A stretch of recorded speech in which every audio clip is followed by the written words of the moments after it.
কোন কাজ সবথেকে বেশি মানুষকে জান্নাতে নিয়ে যাবে, এই ব্যাপারে হাদিস কি বলে? রাসূলুল্লাহ সাল্লাল্লাহু আলাইহি ওয়াসাল্লাম যখন প্রশ্ন করা হয়েছে কোন দুইটা জিনিস সবচেয়ে বেশি মানুষকে জান্নাতে নিবে, উনি বলছেন তাকওয়া মানে আল্লাহর ব্যাপারে সাবধানতা, গড কনসিয়াসনেস, এবং গুড ম্যানার্স, ভালো চরিত্র।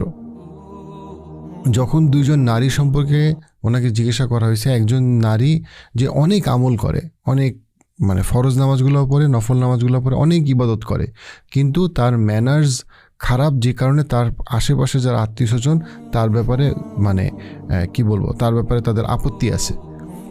এই একজন ভদ্রমহিলা। আরেকজন ভদ্রমহিলা হচ্ছে গিয়ে যে শুধু ফরজ ইবাদত করে, কোনো নফল ইবাদত করে না, কিন্তু তার ম্যানার্সের ব্যাপারে তার আত্মীয় স্বজন পাড়ার প্রতিবেশী সন্তুষ্ট। রাসূলুল্লাহ সাল্লাল্লাহু আলাইহি ওয়াসাল্লাম দুজন ভদ্রমহিলা সম্পর্কে বলছেন, যার ম্যানার্স ভালো সে জান্নাতে যাবে, আর যার যার এবং সে যদি সেটাই কন্টিনিউ করে তাহলে সে জান্নাতি হবে, আর যার ম্যানার্স ভালো না সে যদি সেটাই কন্টিনিউ করে তাহলে সে জাহান্নামে হবে।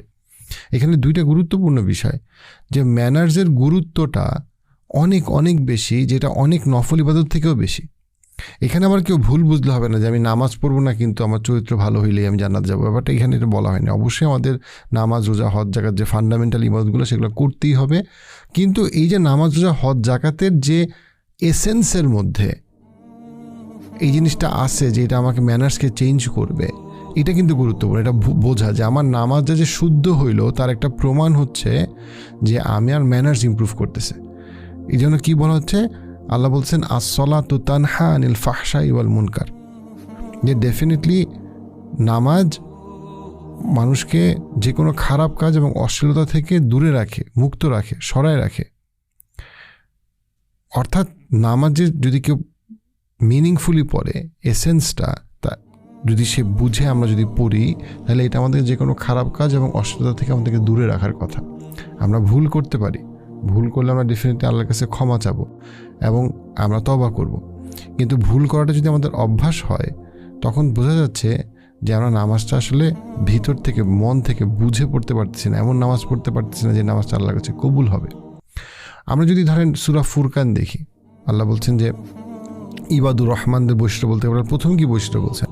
আল্লাহ বলছেন ওয়া ইবাদুর রহমান আল্লাযীনা ইয়ামশুনা আলাল আরদি হাওনা ওয়া ইযা খাতাবাহুমুল জাহিলুনা ক্বালু সালামা, যে ইবাদুর রহমান তো তারাই আল্লাহর খুবই পছন্দ প্রিয় বান্দারা, তারাই যারা বিনয়ের সাথে চলাফেরা করে, যারা বিনয়ের সাথে চলাফেরা করে, এবং যখনই কোনো জাহিল মূর্খ লোক তার সাথে পায়ে পড়ে পাড়া দিয়ে ঝগড়া করতে আসে তখন সে নিরাপদে সেটাকে অ্যাভয়েড করে, মানে সে অন্য কারো নিরাপত্তার হুমকি হয় না এবং নিজেরও নিরাপত্তা বিঘ্নিত হইতে দেয় না।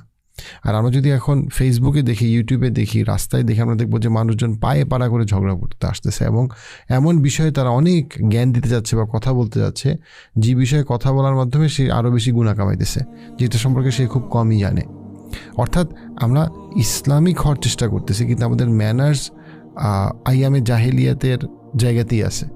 আমরা নামাজ পড়তেছি কিন্তু আমার ম্যানার্স আইয়ামে জাহেলিয়াতে আছে। এবং কোন কাজ মানুষকে সবথেকে বেশি জাহান্নামে নিয়ে যাবে, এই ব্যাপারে হাদিস কি বলছে? তো এই জায়গাটায় রাসূলুল্লাহ সাল্লাল্লাহু আলাইহি ওয়াসাল্লামকে যখন প্রশ্ন করা হয়েছে যে কোন দুইটা জিনিসের কারণে মানুষ সবচেয়ে বেশি জাহান্নামে যাবে, তখন উনি বলছেন যে তার মুখের কথা বা জিহ্বা এবং তার প্রাইভেট পার্ট। অর্থাৎ আমাদের যখন ম্যানার্স খারাপ তখন আমাদের জন্য জাহান্নামে যাওয়াটা সহজ, যখন আমাদের ম্যানার্স ভালো তখন আমাদের ইসলামের সব কিছুকে আঁকড়ে ধরাটা ইজি। আমরা যদি সূরা মুমিনুনের দিকে তাকাই আমরা কি দেখব? আল্লাহ বলছেন কদ আফলাহাল মুমিনুন, অবশ্যই মুমিনরা সফল। তারপরে তাদের বৈশিষ্ট্য বলতে গিয়ে প্রথম বৈশিষ্ট্য কি? আল্লাযীনা হুম ফি সলাতিহিম খাশিউন। তারপর দ্বিতীয় বৈশিষ্ট্য কি?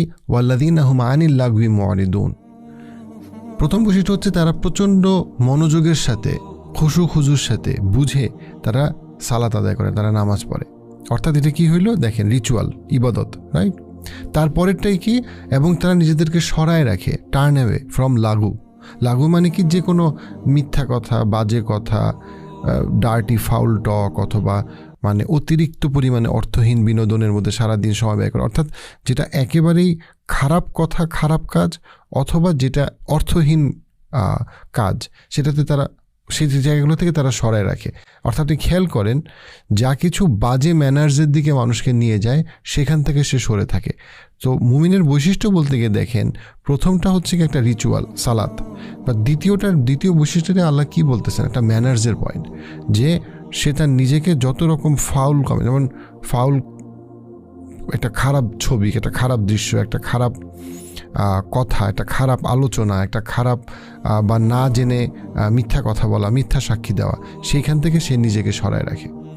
অর্থাৎ আমরা দেখতে পাইতেছি যে মুমিনের বৈশিষ্ট্য বলতে গিয়ে প্রথমেই একটা ইবাদতে বা রিচুয়ালের দিকে আসলো, তার সাথে সাথে কিন্তু ম্যানার্স চলে আসলো। কিন্তু আমাদের এখন ইসলামের পথে যাত্রাটাকে শুধুই রিচুয়ালিস্টিক হয়ে গেছে, এবং এটার যে ম্যানার্সের পার্টটা কমপ্লিটলি বাদ। কিন্তু আমরা আবারও যদি দেখি যে জাহান্নামে যাওয়ার কারণ কি, কারণের একটা গুরুত্বপূর্ণ কারণ কিন্তু হচ্ছে গিয়ে পুয়ার ম্যানার্স, যেটা আমাদেরকে জাহান্নামে নিয়ে যেতে পারে। রাসূলুল্লাহ সাল্লাল্লাহু আলাইহি ওয়াসাল্লাম সহিহ হাদিসে বলছেন, কিয়ামত দিনে সবচেয়ে কাছে আমার কারা থাকবে, যাদের ম্যানার্স সবচেয়ে উত্তম, এবং সবচেয়ে দূরে কারা থাকবে। আল্লাহ রাসূলুল্লাহ সাল্লাল্লাহু আলাইহি ওয়াসাল্লাম তিন ধরনের ব্যক্তির কথা বলছেন। এক ধরনের ব্যক্তি হচ্ছে যে অ্যারোগেন্ট, আরেক ধরনের ব্যক্তি হচ্ছে গিয়ে যে না জেনে অনেক বেশি কথা বলে, এবং 2 নম্বর ব্যক্তি হচ্ছে যে এমন কথা বলে যেটার মাধ্যমে সে তার সবসময় তার নিজের দাপট দেখাতে চায়, যে সবসময় আর্গুমেন্ট জিততে চায়, অর্থাৎ যে অনেক বেশি তর্ক করে নিজেকে বিজয়ী জাহির করতে চায়, মানে অনেক বেশি তর্ক করে জিততে চায় সবসময়। অর্থাৎ যার ওভারঅল যদি বলি, যার ম্যানার্স অনেক পুয়ার। সো আমরা হয়তো যখনই ধর্মের কথা চিন্তা করি, ইসলামিক হওয়ার কথা চিন্তা করি, আমরা সব সময় চিন্তা করি আমি নামাজ পড়ব, 10 বার হজ করব, এত রাকাত তাহাজ্জুদ পড়ব, যেগুলো ডেফিনেটলি আল্লাহর কাছে পছন্দনীয়। কিন্তু যদি আমার ম্যানার্স হয় আইয়ামে জাহিলিয়াতের ম্যানার্স, তাহলে এই ইবাদতগুলো নিয়ে আমি হয়তো কিয়ামতের দিনে গিয়ে আমি ধরা খাবো। কিন্তু আমি যদি আমার বেসিক ইবাদতের পরে যদি আমার ম্যানার্স অনেক সুন্দর হয়, ইনশাআল্লাহ আমরা হয়তো বা আল্লাহর কাছে অনেক পছন্দনীয় হইতে পারবো।